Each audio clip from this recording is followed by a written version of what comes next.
எல்லாருக்கும்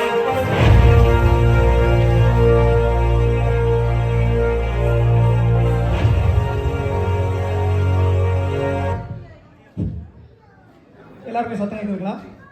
கரகரன்னு கேட்காம? ஓகே, நல்லது. எல்லாருக்கும் வணக்கங்க. ஓகே, வழக்கம் போல் எப்போவுமே நம்ம சபையில் ஒரு கேள்வியோடு தான் கேட்போம். ஆரம்பிப்பேன். கேள்வி உங்களை பார்த்து தான் வருது, யார் வேண்டாம்னு சொல்கிறீங்களா? தமிழில் எத்தனை எழுத்து இருக்குது அப்படிங்கிறது எல்லாருக்கும் தெரியுங்களா? மொத்தமாக உயிர்மை எல்லாம் சேர்த்து தெரியுங்களா? ஓகே, தெரிஞ்சுக்கணும், அவ்வளோதான். ஓகே,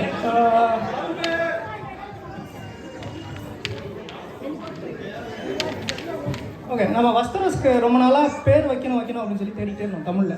2012-13 நான் இங்கே வந்து ரொம்ப நாள் ஆயிடுச்சு, படிக்கிறதுக்காக வந்து அப்படி இங்கே இருக்கிறேன். மயில் இருக்கிற வஸ்தரஸ்க்கு பேர் ஒன்று வச்சுருக்கோம். இது வரைக்கும் யாருக்காவது தெரியுமா?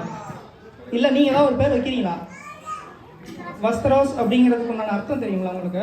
அதே தான் அப்படி தமிழில் மொழிபெயர்த்து நம்மளே பேரை வச்சுக்கிட்டோம்.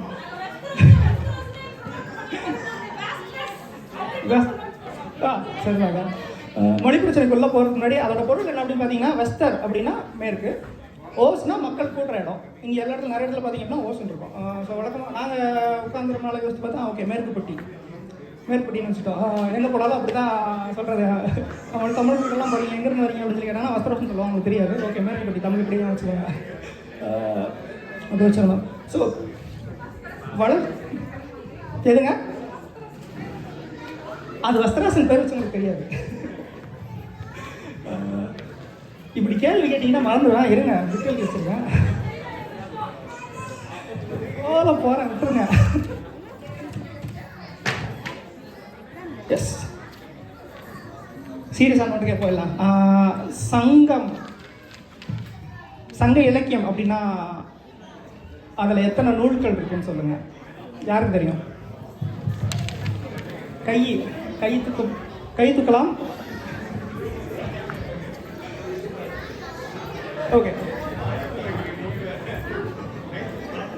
ஒரு கை எதுவும் தூக்குற மாதிரி தெரியல, சும்மா கெஸ் பண்ணுங்க. மூளைக்கு வேலை தான், என்ன பண்ண? 5 அதோட கொஞ்சம் அதிகம். 1 மார்க் தான். 6, 7, 8 அப்படி போகக்கூடாது. இல்லை, சரி. தொல்காப்பியம் சங்க இலக்கியமா?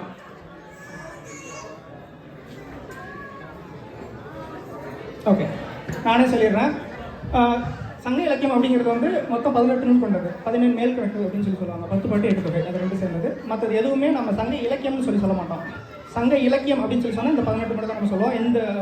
இது ஒரு புரிதல். அதுக்கப்புறம் அந்த சங்கத்தில் வந்து எல்லாத்தையுமே சங்க இலக்கியங்கள் அப்படின்னு சொல்லிட்டு சேர்த்துக்கலாம். பட் சங்க இலக்கியம் தான் நம்ம சொல்லுவோம். சங்க இலக்கியம் சொல்கிறோம் அப்படின்னா இந்த 17 மேல் கணக்கு, அது மட்டும் தான். 10 பாட்டு 8 தொகை.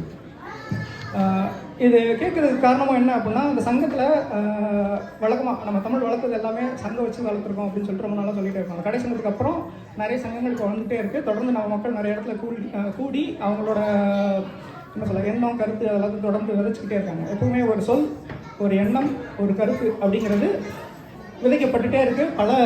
பல கோடிகள் விதைச்சிக்கிட்டே இருப்பாங்க. அதில் எதெல்லாம் வளரணுமோ எல்லாமே ஆழமளமாக ஆகி வளரணுமோ அப்படின்னா கிடையாது.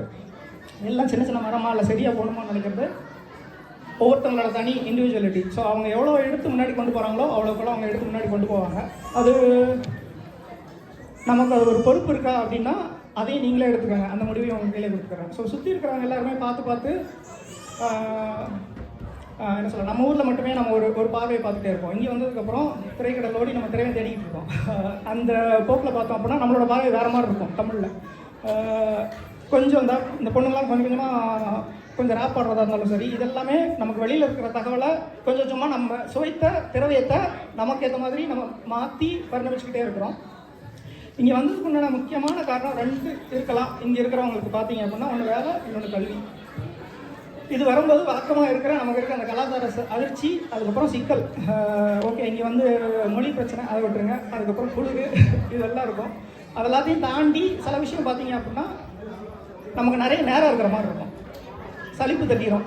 ஊரில் இருக்கிறப்போ எனக்கு தெரிஞ்சு லைக் கொஞ்சம் சளி தொட்டினாலும் பரவாயில்ல, நமக்கு இருக்கிற வேக ஓட்டத்தில் நம்ம ஓட்டுக்கு ஓடிக்கிட்டே இருப்போம், நிற்கவே மாட்டோம் எங்கேயும்.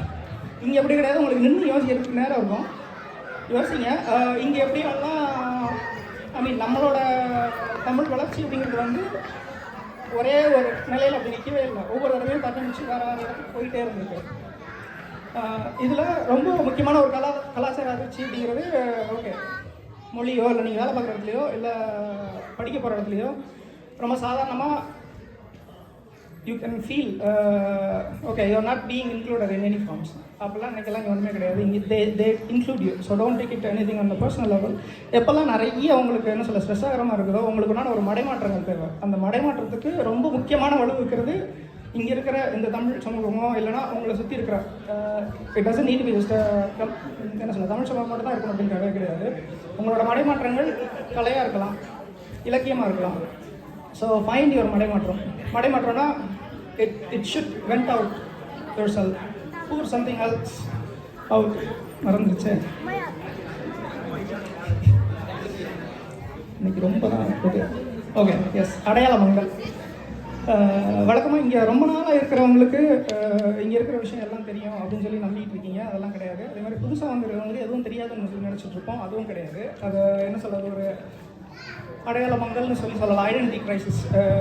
இப்போது என்ன பார்த்தீங்க அப்படின்னா, இங்கே நான் வேலை பார்க்குற போகிற இடத்துல உள்ளூர்காரனுக்கு நான் உள்ளூர்காரன் கிடையாது, நம்ம ஊருக்காரனுக்கு நம்ம ஊருக்காரன் கிடையாது. எனக்கே சில நேரம் நிறைய பார்க்க நான் எந்த ஊருக்காரன் அப்படின்னு சொல்லிட்டு ரொம்ப நாளாக இருக்கும்போது யூ கோ த்ரூ. ஸோ புதுசாக வந்திருக்கிறவங்களுக்கு ஓகே நான் இங்கே ஒட்டவே முடியல அப்படின்னு சொல்லி நினச்சிட்டே இருப்பீங்க. ஏன்னா you build your own thing. And நம்ம இங்கே ஒரு நல்ல வலுவான கூட்டம் இருக்குது. அறிவு பொருட்களுக்கெல்லாம் ரொம்பவே ரெடியாக இருக்கிறாங்க எல்லாருமே. So keep discuss about it and move forward. இதுதான். அதுக்கப்புறம் இன்னொரு கேள்வி ஒன்று கேட்கலாம்னு சொல்லி ஓகே, எத்தனை பேருக்கு பசிக்குது வாக்கெடு பார்ப்போம். பரவாயில்ல, கம்மியாக தான் இருக்கிறீங்க, ஏன்னா சாப்பாட்டுக்கு நெருங்கியாச்சு. ஸோ இப்படி தான் இருந்துருப்பீங்க. ஓகே, சின்ன பசங்களில் யாருக்காவது மெய்யெழுத்து வரிசையாக சொல்ல முடியுங்களா? மெய்யெழுத்துனா இக்கு இங்கு இச்சு இஞ்சு சொல்லுங்கள் நீங்கள் சொல்லுங்கள்.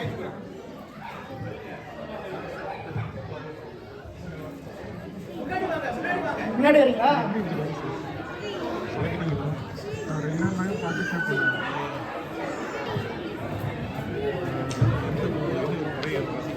இக்கு இச்சு இட்டு இத்து இப்பு இரு.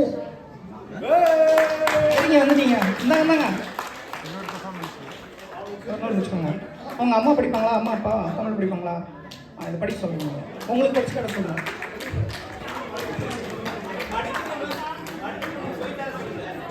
கடைசியாக இங்கே யாராவது ஓகே, நீங்கள் கடைசியாக வருஷ தமிழ் நூல் ஏதாவது சொல்லுங்கள்.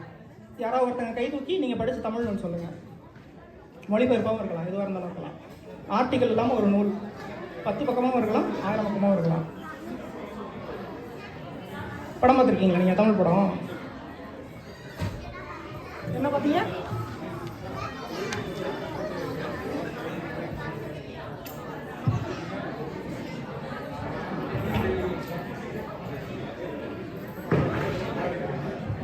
அவங்களாவது நேர்மையாக சொன்னாங்க, அவங்களுக்கு ஞாபகம்னு சொல்லிட்டு அதை மகிழ்வித்து அவங்களுக்கு ஒரு நூல் இருந்தாங்க, அதை வச்சுக்கோங்க. இது உங்கள் அப்பா அம்மாவுக்கு தமிழ் படிச்சு தெரிஞ்சதுன்னா அதை சொல்லிக் கொடுக்க சொல்லுங்க, சரிங்களா? நீங்கள் என்ன சொல்ல போகிறீங்க?